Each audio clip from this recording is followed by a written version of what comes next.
Bueno, hechas las aclaraciones, veamos la resolución. Primero que nada, si es un inmueble que está en alquiler, debemos reconocer el valor de la locación. ¿Cuánto nos dice que lo alquila? Dice que por el término de 3 años pactándose un alquiler de 25.000 mensuales. Por lo tanto, si vamos acá, es tan simple como calcularlo, ¿no es cierto? Por lo devengado, no por lo percibido, reconocemos esto. Bien, ¿qué es este valor locativo que reconocí acá?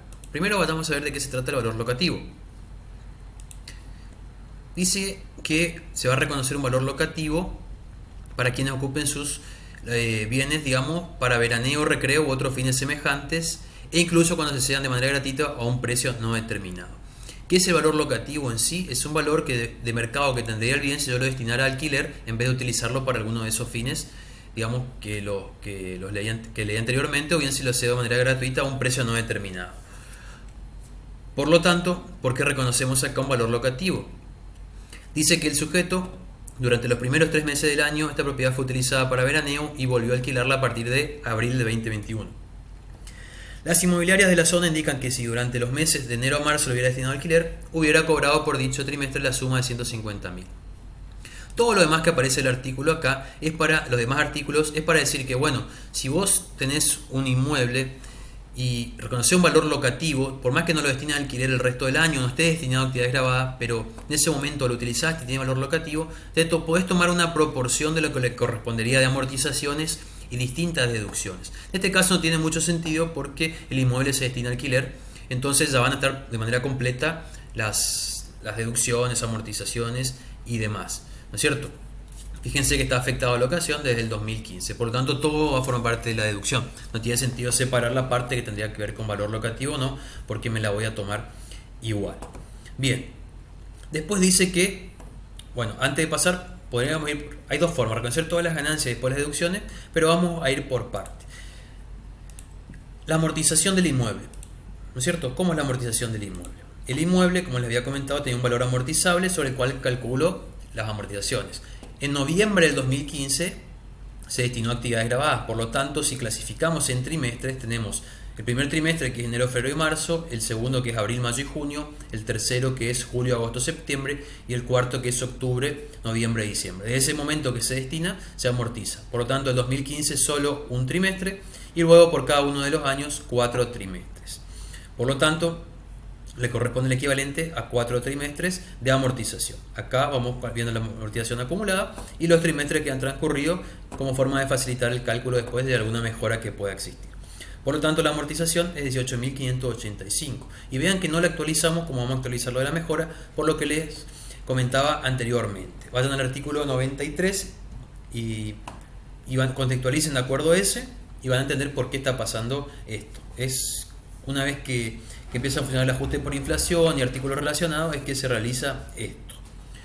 Bueno, después, ¿qué pasa? Dice que en julio del 2021 el inquilino realizó y habilitó una mejora por el valor de 262.000, por la que el señor Ludueña está obligado a indemnizarlo en un 70%. Dicha suma fue abonada en el ejercicio.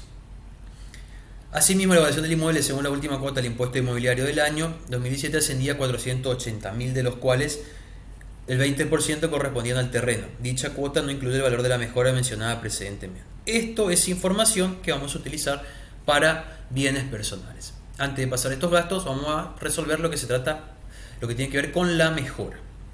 Datos que hay que tener de la mejora. Momento en que se habilita, ¿no es cierto? ¿Por qué? Porque a partir de ahí vamos a sacar todas las cuestiones. Tengan en cuenta que la mejora se habilita desde ese momento. Por lo tanto, tenemos que conocer la vía útil del inmueble principal hasta la fecha de habilitación. Primer punto. Y segundo, porque debemos conocer los meses que restan del contrato para declarar la ganancia, o sea, los meses en que se distribuye la mejora. Después que hablemos de la mejora, vamos a hacer una pausa para ver las distintas previsiones que hay que tener en cuenta para la justificación de variaciones patrimoniales de este punto y de los anteriores que estuvimos viendo. Entonces, resolvamos. La fecha de habilitación es julio del 2021. El valor de la construcción es de 262.000. El porcentaje que no tiene que indemnizar es 78.600. Hasta ahí llegamos. Y acá por las dudas hicimos la comprobación para que ustedes sepan cómo se hace de si supera el 20% para ser considerada mejora. ¿No es cierto? Dividimos el valor de la mejora por el valor residual del inmueble, que lo calculamos por acá, ¿no es cierto? Al momento, hasta el trimestre anterior a la habilitación. Bien, vimos que realmente se puede considerar una mejora. En caso de que no lo sea, si en el práctico nos dice que lo resolvamos así, lo debemos resolver, pero para que ustedes sepan, ¿no es cierto? Bien, ¿cómo calculamos la ganancia por la mejora? La parte que no está obligado a indemnizar el propietario, la distribuimos entre los meses que expiran, que restan para la expiración del contrato, para el vencimiento del contrato, ¿no es cierto? Dice que era un contrato de 3 años. ¿Desde cuándo se celebró el contrato? Veamos. Se celebró en abril del 2021, por lo tanto este contrato va a ir hasta cuándo, hasta abril del 2024, mejor dicho, hasta el marzo del 2024. Por lo tanto, si se habilita en julio, este año suceden 6, en 2022 12, 2023 12 y en el 2024 3. Bueno, acá debe ser un error de fórmula si miramos, o nos está faltando algún mes que no reconocimos, pero no se preocupen, ya se lo soluciona. Lo importante es que la solución está bien. Por lo tanto, si un contrato tiene 36 meses, el contrato se celebró en abril, vamos a hacer las consideraciones correspondientes y le voy a decir por qué no me está coincidiendo este valor. Ya les digo. Bien.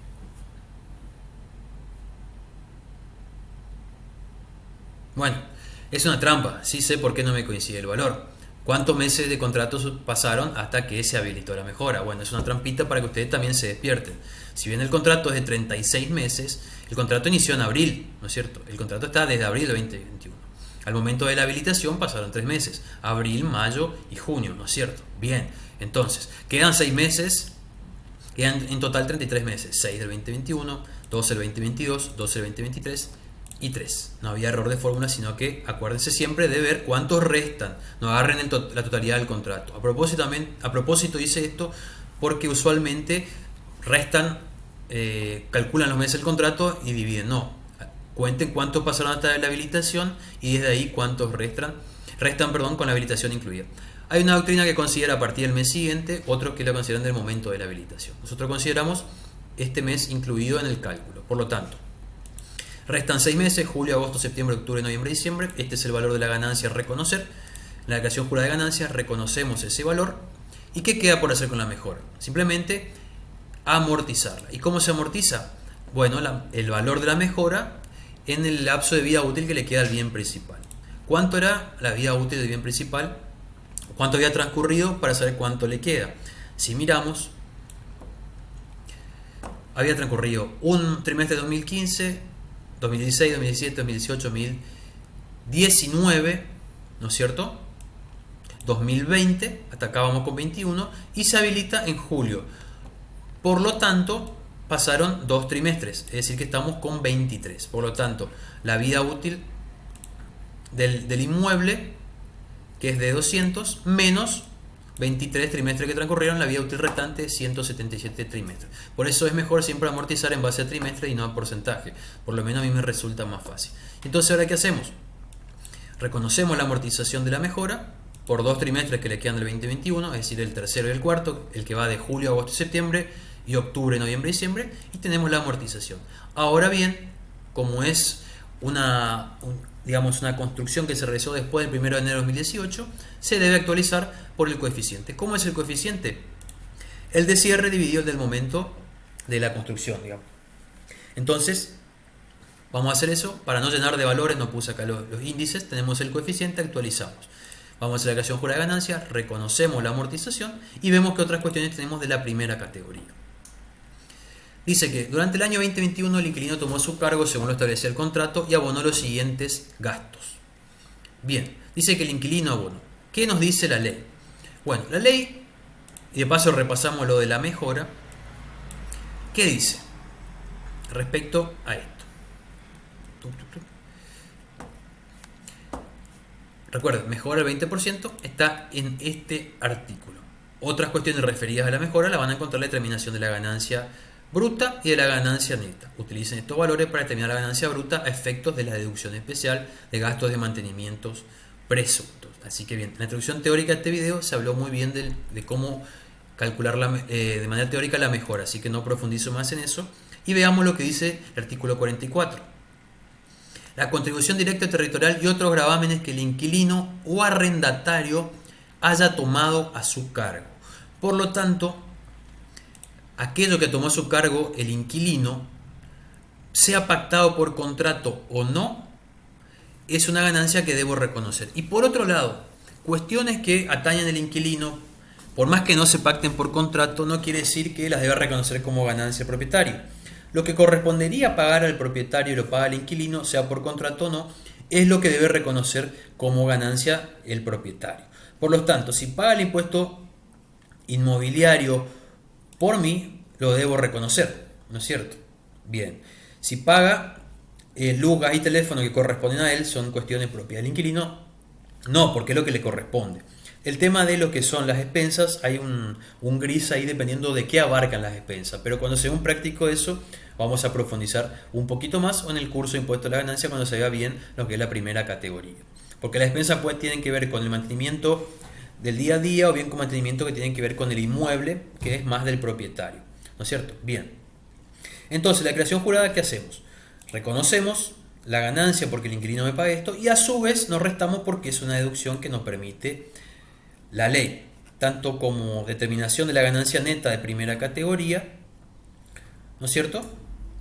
Tanto como porque nos dice el artículo 44 y después lo que es deducciones nos dice después las deducciones comunes a cada una de las categorías. Así que bueno, nos deducimos ese valor. Cualquier otra cuestión relacionada que quieran saber si se deduce o no, vayan y lean estos artículos. Acá me dice cómo reconocer las ganancias. ¿Qué puedo deducir? Que para primera es muy similar a lo que es para el común de todas las categorías que van a ver en este artículo. Ven, arranca de manera muy similar, pero hace mucho hincapié, entonces bueno, vayan y lean de ese artículo. Bien, ¿cómo sigue el práctico? Dice que el señor Ludueña realizó gastos de mantenimiento del inmueble durante el periodo 2021 por la suma de 30.000. Desde el año 2015 inclusive el contribuyente deduce gastos de mantenimiento presuntos. Esto es una deducción especial de la ley, de la primera categoría, que me permite tomarme los gastos reales de mantenimiento o los gastos presuntos, ¿no es cierto? Bueno, acuérdense las consideraciones para que se pueda tomar, que no lleve registraciones, digamos, que no sean personas que lleven registraciones, ni que se refiera a inmuebles rurales. Si no, no puedo tomarme los gastos de mantenimiento presunto. Dice que tengo que mantenerlo durante 5 años al método que elija. Bien, en la resolución de este práctico no dice que se busque la opción más favorable, ni dice que opta por dejar del método. Pero bueno, van a ver que en la solución optamos por los gastos reales por ser mayores, pero a efecto de mantener la solución. Cualquier opción que decidan está bien porque ya pasó el tiempo y puede cambiar de opción. Por lo general le dicen que elijan la opción más favorable. Bueno, en este caso calculamos los gastos de mantenimiento presunto, pero tomamos los reales. Los papeles de trabajo les muestro cómo tomar los gastos de mantenimiento presunto. Determinamos el total de la renta bruta, es decir, todo tipo de ingreso que se genere por primera categoría y aplicamos el 5%. Como ven, es menor que los gastos reales, por eso se tomaron los gastos reales. Bien, hasta ahí llegamos con lo que es este punto 3. Vamos a ver algunas consideraciones para la justificación de variaciones patrimoniales. En el punto 1, la deducción especial por regalías no es un gasto erogable, es una deducción que me permite la ley. Por lo tanto, es algo que no desembolso, voy a tener que reconocerlo por segunda categoría porque no me está generando algún tipo de salida que me restrinja el consumo o disminuya el consumo. Los intereses de vengado acá no están declarados en el patrimonio, van a bienes personales, pero en el caso que se declaren no son ingresos, algo que declara intereses o conceptos de vengado no están dentro de mi patrimonio, por lo tanto debo reconocer que es una ganancia que no la percibí, ¿no es cierto? No me permite un mayor consumo, tendría que ajustarlo por columna 1. Respecto al punto 3, las amortizaciones son gastos no erogables, como pasa con la deducción especial, por lo tanto se ajustan por la columna 2, aumentando el consumo. La mejora yo la voy a tener evaluada por el valor total, digamos, en mi patrimonio, pero yo voy reconociendo una ganancia a medida que va pasando el contrato. Por lo tanto, si solamente tuviera este ingreso, voy a ver que me va a faltar para justificar ese incremento en el patrimonio. Por lo tanto, tendré que hacer un ajuste por columna 2, explicando que hay ganancias a declararse en periodos siguientes por la diferencia de lo que no se declaró en este periodo. Bien, y respecto a los gastos de mantenimiento presunto, en el caso de que los tome, pueden ser que sean mayores o menores a los gastos reales, y de acuerdo a eso voy a hacer un ajuste por columna 1, por columna 2. Si los gastos presuntos son, les dejo esta pregunta y ustedes